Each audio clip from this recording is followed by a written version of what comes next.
Bonjour et bienvenue dans le monde de Happy Moi. Je suis Catherine Grodhomme, j'accompagne les personnes qui souhaitent réaliser leurs ambitions les plus audacieuses en se libérant de leurs freins et de leurs blocages. J'imagine que si vous êtes en train de m'écouter en cet instant, c'est que vous aussi vous avez un projet à réaliser, vous avez une ambition qui vous tient à cœur et peut-être que vous tournez en rond, que vous ne savez pas trop comment vous y prendre, que vous faites des actions, mais en tous les cas que vous n'avancez pas dans le sens ou au rythme que vous souhaitez avancer. La première chose à faire pour faciliter justement cette avancée sur votre chemin vers votre projet, c'est de vous reconnecter à vous. Pourquoi? Parce que qu'est-ce qui se passe très souvent? On a un projet et on se dit tiens, je vais aller voir là-bas comment ils font. Tiens, je vais me renseigner là-bas, savoir parce que tiens, cette personne a fait. Et un tel et un tel. On va chercher les informations à l'extérieur. Mais il faut savoir une chose qui est extrêmement importante, c'est que nous avons nous-mêmes toutes ces informations à l'intérieur de nous. Il faut aller les chercher. Toutes les personnes que j'accompagne en individuel, qui ont un projet, à chaque fois, elles ont les informations nécessaires à l'intérieur d'elles-mêmes. Il suffit d'aller les chercher. Alors, certes, il y a des choses qui s'apprennent, qui ne s'inventent pas, mais après, sur le cheminement, nous avons tous le meilleur process adapté pour nous en nous. Comment on fait pour avoir ce chemin? Eh bien, simplement, vous allez vous reconnecter à vous. Comment on fait pour se reconnecter à soi, d'après vous? Eh bien, on passe par 3 piliers. Pour moi, ce sont vraiment les 3 piliers les plus importants et complètement indissociables. Le premier pilier, on passe par l'esprit, par le mental. Alors le mental, il a la faculté de pouvoir nous permettre de réagir en cas de danger, en situation d'inconfort. C'est lui qui va commander le passage à l'action.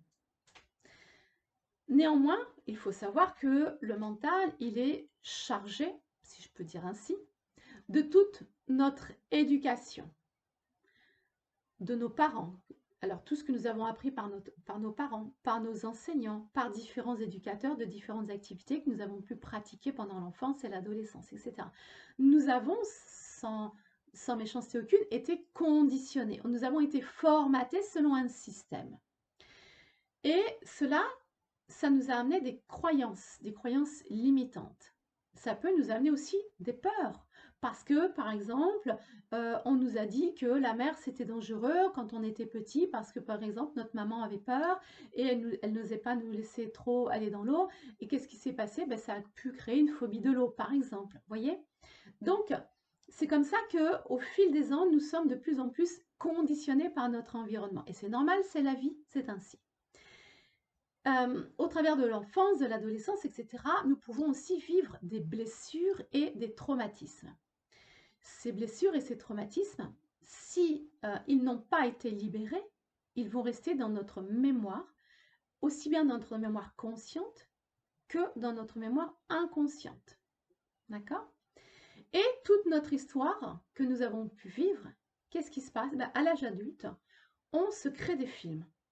Par exemple, on se dit: «Ah ouais, tiens, super, pour mon projet, voilà ce que je vais faire, je vais réaliser ça. Ah oui, mais si jamais il y a ci, puis s'il y a ça, et s'il y a ci, et s'il y a ça». Et on part en boucle dans le mental. Donc, le mental est très important, mais en conclusion, il n'est pas suffisant. Donc, on va avoir besoin d'un deuxième pilier. Ce deuxième pilier, c'est quoi? C'est le corps, notre corps physique. Alors, vous avez peut-être trouvé ça bizarre, le corps, mais non. Regardez, le corps, c'est le corps qui abrite déjà notre mental, d'accord? C'est le corps qui nous permet d'être en vie. Alors, vous allez me dire, c'est évident, bien sûr, mais vous allez comprendre pourquoi je dis ça. Il abrite aussi, donc, non seulement il abrite le mental, mais de ce fait, il est en lien avec le mental. Ça veut dire qu'il est récepteur. Si mon corps est récepteur, ça veut dire que quand, ici, au niveau du mental, j'ai une blessure, j'ai une peur, j'ai un traumatisme, j'ai une croyance, etc., quelque chose qui va me contrarier, qui va me peser, si je ne le libère pas, qu'est-ce qui va se passer? Du mental, ça va passer au corps, ça va devenir une mémoire corporelle, ça va s'inscrire dans mes cellules. Ça va s'inscrire dans mon ADN. Et si je ne le libère pas, je vais le traîner toute ma vie de façon consciente ou inconsciente et je vais le transmettre. Il y a une forte probabilité que je le transmette à mes propres enfants. C'est ce qu'on appelle donc les mémoires transgénérationnelles. Vous voyez donc l'intérêt, l'importance de prendre votre corps en compte, c'est extrêmement important. Le corps, il a un langage. Par exemple, les gens stressés, je vais caricaturer un petit peu, mais les gens stressés, ils vont avoir tendance à avoir la tête un peu dans les épaules. D'accord? Les gens fermés ou timides qui n'ont pas confiance en eux vont avoir tendance à avoir les épaules en avant, comme ça, avoir le regard qui descend. Vous voyez? Donc, notre corps est vraiment très, très, très important à prendre en compte dans notre façon d'être pour créer notre projet. Le corps, ah oui, il est aussi donc émetteur. Non seulement il est récepteur, donc il réceptionne nos blessures et nos traumas dans le corps, et il est émetteur. Je vais vous prendre l'exemple d'une personne qui me dit que j'ai accompagnée il n'y a pas très longtemps, et quand je me suis connectée à elle, en fait, moi je fais des lectures de corps, en individuel, je fais les lectures de corps, et je passe par le dessin, et au travers du dessin de la personne, je vois exactement là où sont ses blessures, là où sont les traumas, pourquoi elle bloque, pourquoi elle n'arrive pas à faire les choses, pourquoi elle n'arrive pas à avancer, est-ce qu'il y a des émotions de bloquées, comment elle vit la féminité, quel regard, quelle vision elle a de la vie, quel est son ressenti, est-ce qu'il y a des choses qui sont bloquées, des non-dits, etc. En fait, vraiment, je vous fais un bilan corporel complet. Et là, je me connecte à elle et je lui dis, mais tu as pas mal derrière, là, ici? Elle me dit, oui, figure-toi que ça fait 10 ans que je vais tous les mois chez l'ostéopathe. Et ça s'améliore pendant quelques jours et ma douleur revient. On est allé libérer une très grosse blessure de l'adolescence qu'elle avait eue. Et quand on a libéré cette blessure, sa douleur est partie. Alors, il n'y a rien de magique là-dedans. C'est simplement, on a libéré la mémoire cellulaire. Qu'est-ce qui se passe? Vous savez, quand vous dites, tiens, j'en ai plein le dos, voilà, c'est exactement ça. Vous voyez, c'est le mental, c'est une surcharge mentale qui va descendre dans le corps et qui va aller vous bloquer le dos. Pourquoi? Parce que c'est à un moment donné, ça peut signifier aussi, ben tiens, hop, j'ai mal au dos. Donc, qu'est-ce qui se passe quand j'ai mal au dos? Je ne bouge quasiment plus. Je fais de moins en moins d'actions. Et donc, ça me limite. Et donc, indirectement, ça va me soulager le mental. Donc, lorsque l'on prend en compte le mental et le corps, regardez, ça c'est important. Donc, je vous ai parlé, premier pilier, le mental, et deuxième pilier, le corps. Vous allez voir ça, c'est très intéressant, très important. Le mental, comme je vous l'ai dit, il agit sur le corps. Lorsque je suis contrariée, lorsque je ne suis pas bien, je vais me sentir fatiguée, ou je vais avoir des tensions, etc., etc. Ou alors, lorsque, par exemple, je me blesse, mon corps, qu'est-ce qui va se passer? Il y a une forte probabilité que ça interagisse sur mon mental. Et ça, c'est ce que j'appelle, lorsque nous sommes que dans ces deux piliers, c'est ce que j'appelle un cercle vicieux. Donc, il nous manque le troisième pilier pour sortir de ce cercle vicieux. D'après vous, quel est ce troisième pilier? C'est le cœur. Le cœur est notre troisième pilier. Alors évidemment, quand je parle du cœur, je ne vous parle pas de notre cœur d'un point de vue anatomique. Je parle au niveau émotionnel. Le cœur, il est très important. Le cœur, c'est lui qui sait exactement ce qui est bon pour nous.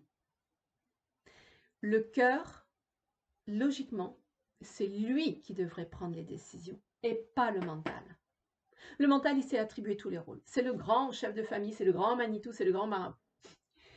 Mais lui, à un moment donné, il faut essayer de lui foutre un petit peu la paix pour déléguer. Et donc, le cœur, c'est lui qui va prendre la responsabilité des décisions.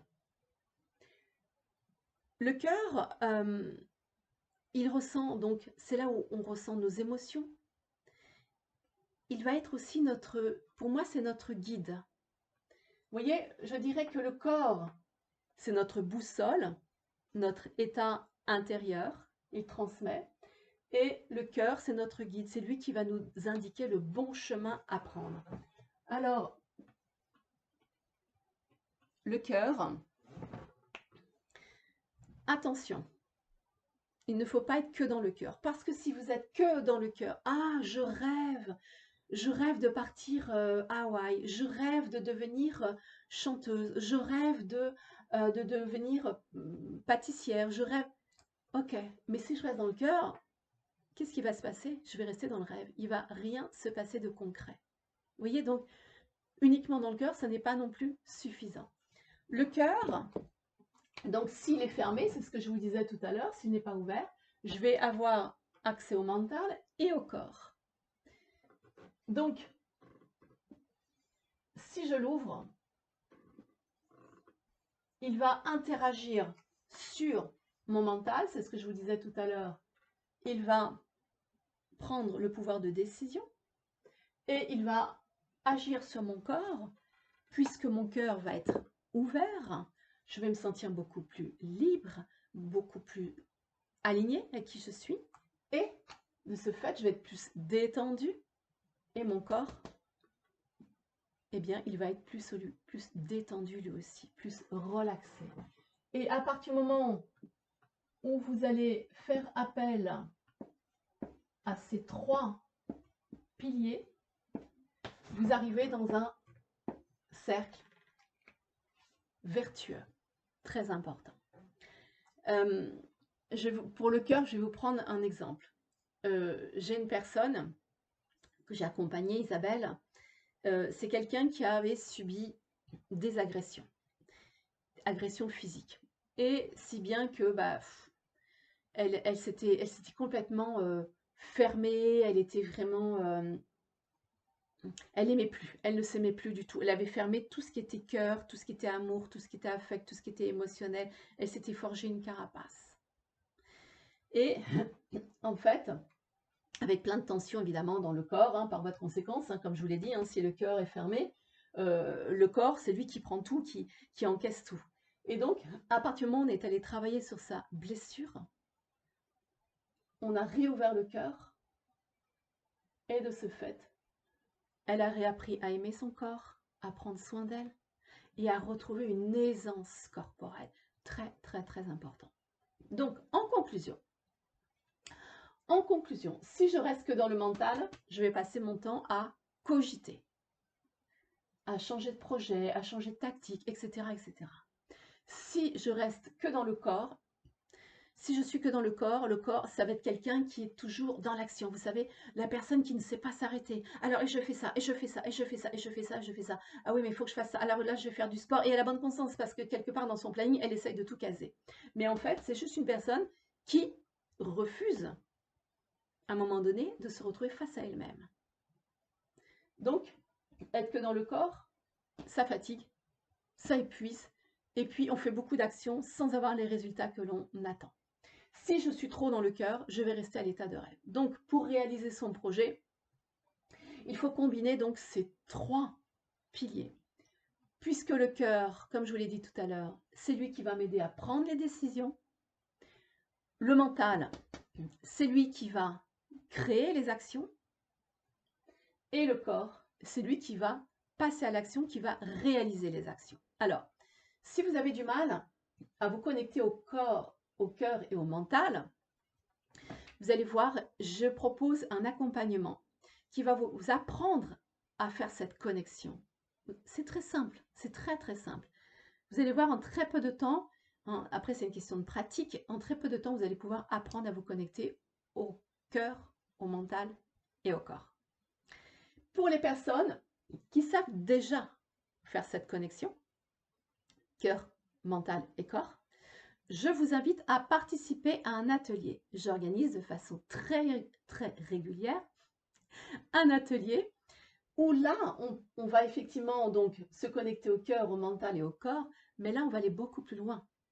Ça va être un travail encore beaucoup plus en profondeur parce que là, on va aller chercher les blocages. Je vais vous apprendre à ressentir là où ça bloque chez vous pour pouvoir mettre le doigt vraiment sur les blocages, sur les freins, sur les croyances, sur tout ce qui vous empêche d'avancer, tout ce qui enlève la fluidité pour avancer sur le chemin de votre projet, tout simplement.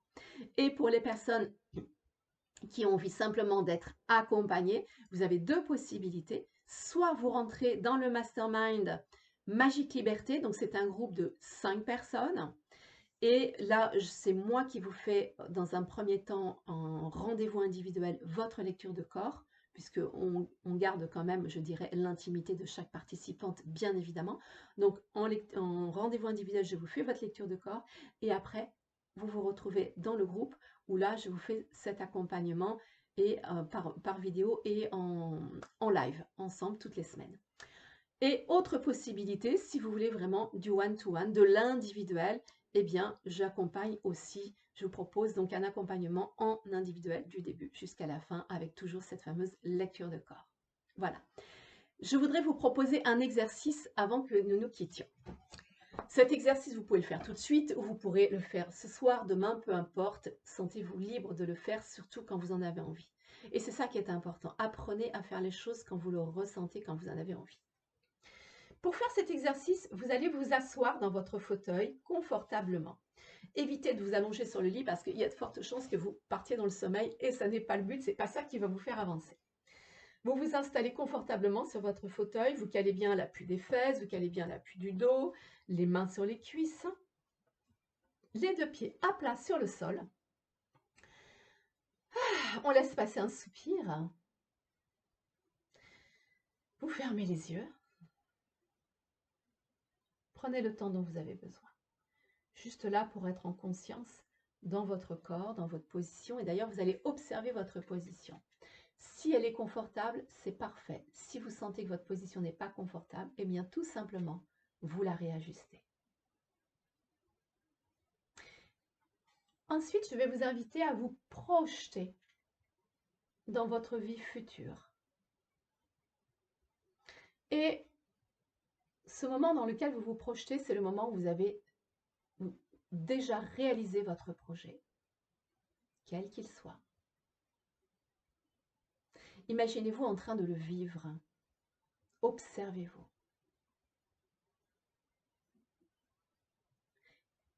Et voyez dans quel état émotionnel ça vous met. Quelle sensation corporelle cela vous procure.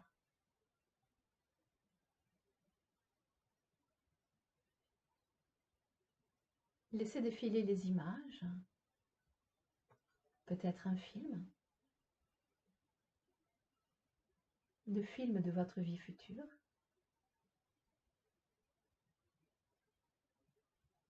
Observez comment vous respirez.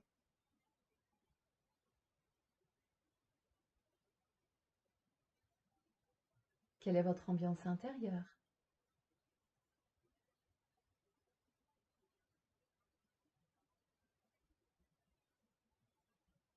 Et là, vous restez dans cette visualisation autant de temps que cela vous est confortable. Autant de temps que vous avez envie de le faire. Et dites-vous qu'à chaque moment de la journée où vous aurez envie de retrouver ces sensations, ces perceptions, eh bien sentez-vous libre de fermer les yeux et de vous replonger dans cette vie future où vous avez réalisé votre projet. Et lorsque vous souhaitez revenir, eh bien vous allez inspirer un peu plus profondément et laisser passer l'expire comme un soupir. Voilà. Et puis vous allez pouvoir bâiller, vous étirer, etc. et accueillir vos sensations. Eh bien écoutez, en tous les cas, merci de votre attention. J'espère que cela vous a plu. Vous pouvez me faire un retour par mail. J'aime beaucoup échanger, j'aime beaucoup ce côté humain. Donc, faites-moi un petit retour par mail pour savoir comment vous avez vécu cette expérience, comment ce que vous avez retenu de cette explication sur le chemin à suivre et me faire part peut-être de votre projet, etc. Voilà, sentez-vous totalement libre d'échanger et sachez que je réponds à tout le monde sans exception avec grand plaisir. Je vous souhaite une très belle journée et je vous dis à bientôt. Bye bye!